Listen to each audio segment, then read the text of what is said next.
next up, I believe, is Artūrs. Is it correct? Yes, Artūrs Gorenko. So he will tell us about the attempts to create the VR simulator for teaching veterinarians. All right.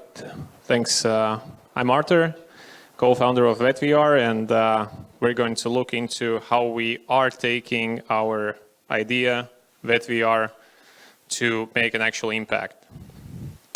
So, but first, let's start with a philosophical questions like how did we end up at this event today, like all of us? I believe in this kind of theory of crossroads, and like there are so many potential ways we could end up here, and I think that the thing that we have chosen a pathway in our lives that we are here today, it might be a coincidence for some, it might be a love for technology, it might be a eager way to change it. I would just like to emphasize in the beginning that thanks to realiti.express for the opportunity to communicate, because I think it's no accident that we have come together. I think that this is an opportunity for Baltics and even broader in Europe and in the world actually to communicate, to collaborate, to build something bigger together, because the strengths and the strength overall with this quite advanced tech that is changing over time and trying to understand the customers, only together we can really make this work. Yeah, trying to be a bit motivational, but I don't know how well I do it. So our pathway to VetVR, and actually I would start with my own pathway to VetVR. So I got introduced with VR, I would say, recently. So in 2018, I graduated civil engineering, worked in real estate, and still I do work in real estate full-time as a procurement and customization manager.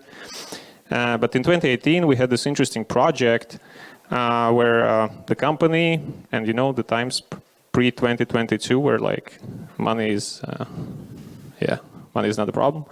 We did this interesting project, so we pre-sold apartments, and we thought, let's do a VR apartment configurator where you can choose flooring, wall types, different things. And it partly worked, but the program ran out of funds because it just grew with new features and so on. So this is how it happens quite often in the corporate world.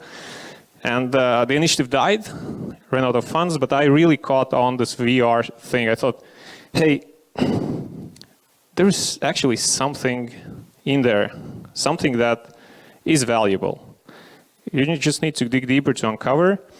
And so I stayed around the industry for years. Before COVID, there were XR meetups in Riga, and I just wandered around, worked on some side projects.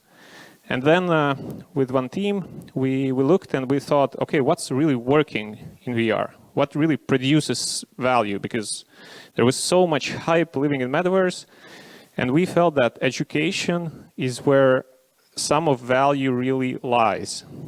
And I would say the reference and some of motivation behind VetVR was the OSO VR, a company from the US.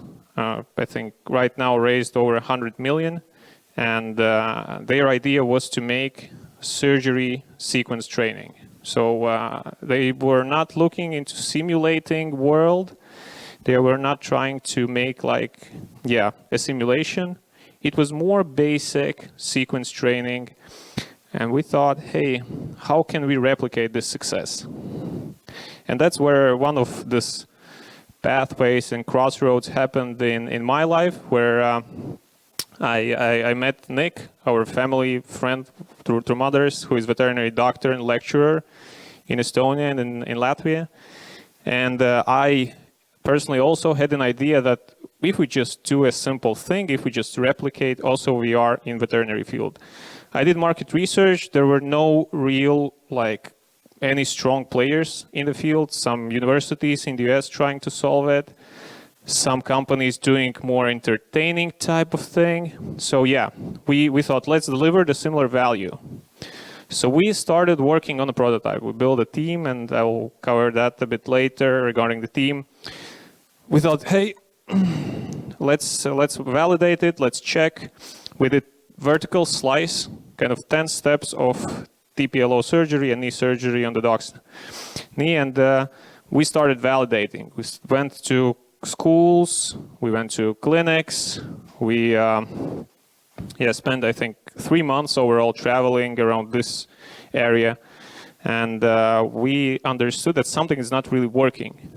Something's off. We are not really on track to become also VR at this space, and why not? Because we just did a pretty good prototype.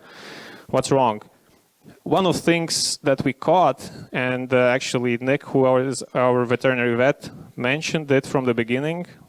I got it only pretty late after we did this, that users who are veterinarians try to read anatomy.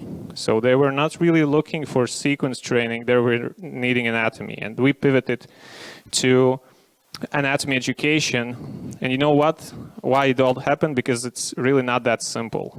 It's I had an illusion that with a good team, with a good reference, you could build a similar product in other industry and succeed.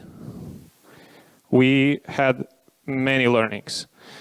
Not being a vet, I actually thought that veterinary medicine, human medicine is much closer. In the end, just a couple of references why it doesn't work is because in human medicine, people have much stronger specialization. In veterinary medicine, you have to learn much more, so it's not really a laser, it's more of a flashlight.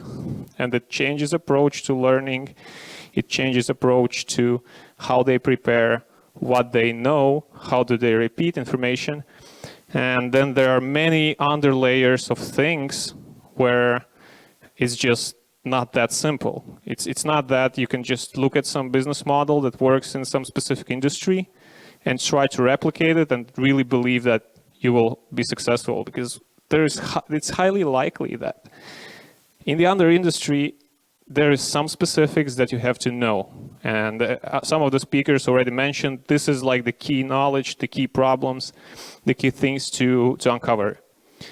And within 1 year of this development and validation, we decided that, yeah, let's go.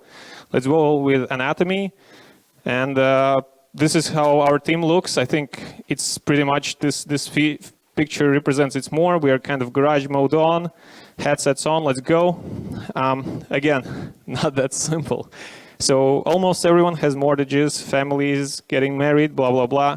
So it has started a side project and has remained a side project for everyone. So I think this is part of the reality. Living with this, we were not well connected in investors network, so we understood that we will not just pitch, we need traction. To gain traction, we need to build something, and we started building. So currently our app is just a 3D anatomy educational app, 3D Atlas. You break down the dog. We create 3D models ourselves. It is one of the bottlenecks. We tried purchasing 3D models online. We thought, hey, it's super easy. Google it, buy it, put it in. No, it didn't work well. We ended up creating everything ourselves, a very long validation cycle where a veterinarian prepares documents and PDFs for every object. 3D artists makes them, then they review, they check by university, and then it's published. It's like nightmare. But only this is like the key to unlock for veterinarians, that because they need to trust it. And starting building this trust, we understood that we can get there. Yeah, right now I would say that we have started price testing. We have around 300 to 500 users, visitors on our website. It's absolute organic traffic, and this is where we have an indication that without any marketing, we are getting interest from around the globe, US primarily, that people are trying to solve this themselves. They're writing emails, sometimes they don't even have a headset at home, but they are trying to solve this, and this is an indication for us that we are onto something. We just have to really make it good and deliver. And we just started sales last spring. We have first customer paid us. We have 2 more in this public tender. Currently, we are offering to educational institutions. But we believe that the true business is not B2G. B2G is business to government. B2G is super long sales cycles. Actual, like, I don't know, cash holders are not people who are using it. And the users and decision makers are so far apart. But still, this is kind of the only way to get an unofficial proof of stamp. Like, if you are used in educational institutions, you are good to go anywhere else. So our plan is to go and become a kind of a vision. Our vision is to make a next generation educational platform and communication platform for veterinarians. What does it mean? It means that we believe in the future that more people will have access to headsets and that they will be able to communicate using a spatial thing. So a doctor will be able to explain to the client what is going to happen to their pet. Nick, who is a veterinary doctor, might be able to speak to a doctor from Japan and really get into this thing, how to make an incision so that it's less traumatic. So there are things and pains we are willing to solve with this tech, which most likely will require, I don't know, years of development of the industry itself. And this is why we cannot actually we cannot actually solve everything. And I have 3 things in the end of presentation. My ask is that if in this room is anyone connected or knows how to solve multiplayer on Quest devices so that 2 people around the world could connect in one virtual room, one as a viewer, one as a main kind of player, and explain everything, we would love to hear your story and how to do it technically. In return, we are ready to share our kind of experience, our feedback, our learnings, because in the end, we are in the same massive industry. And I think only through collaboration, we can build a future together. Thank you.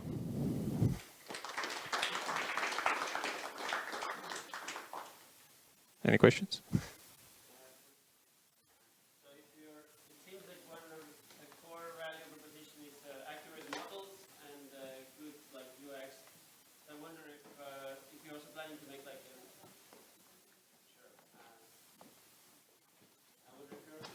An iPad app or other kind of other interfaces for veterinarians to use your product as a communication platform besides VR, iPad, like a tablet or any other 2D screen, basically. Since you're making all these models really accurate and making them have good UX. Yeah. So we have been asked about this, and currently in the team we have agreed that if shit hits the fan real bad, we just roll everything to 2D, and we will most likely generate some revenue for a while and cover our expenses. It will be kind of a safe model. The thing is, why we do not want to do that exactly is because if we come and sell, the universities, the users, the value really lies in depth. It really lies, it's not a 3D viewer.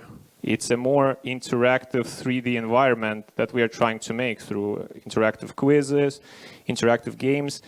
And we are kind of pushing down and maybe putting our bets on the thing where mixed reality or virtual reality gives this true understanding of things.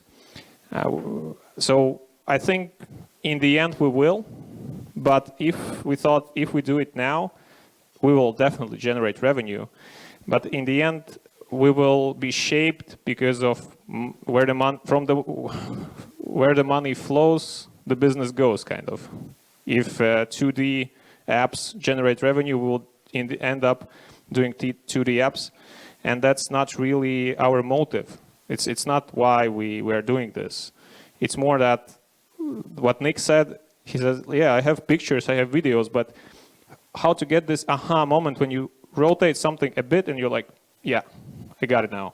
Like, have this thing for vets, and for them it's spatial thing is very important.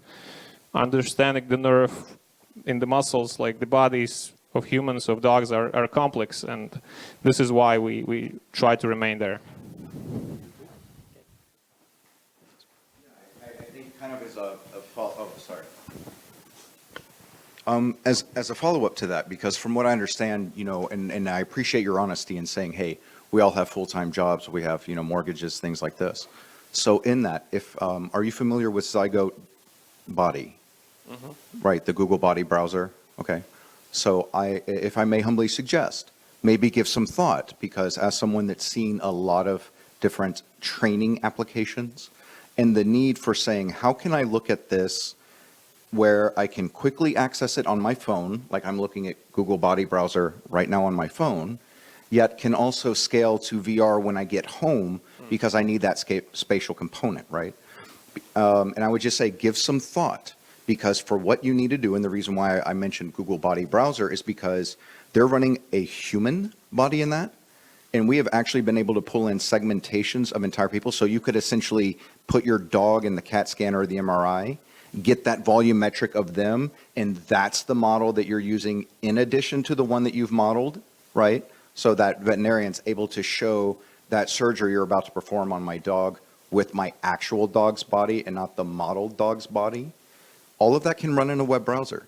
So I would say, at least maybe on a next thing, do look at that, because from a distribution platform, now if I'm a veterinarian that's studying, I can study on my phone, on a tablet, on the thing, and it's all the same engineering code base, right? And I'm not limited to just Meta's headset, because every headset has a browser now, right?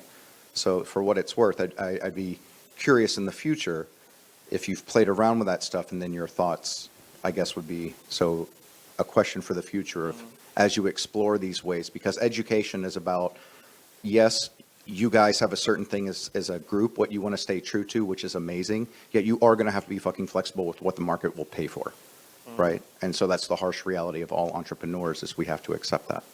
So yeah, just some things, but really cool what you're doing, because I was Google searching and looking, and there are these examples, but it doesn't look like anyone's really nailed that yet.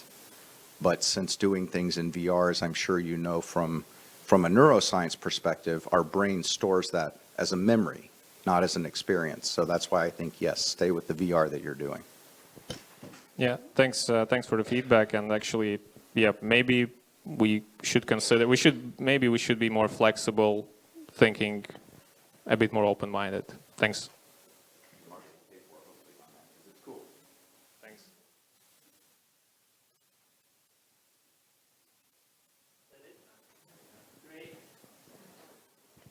So thank you, Arthur. Wait. It's gift bag time.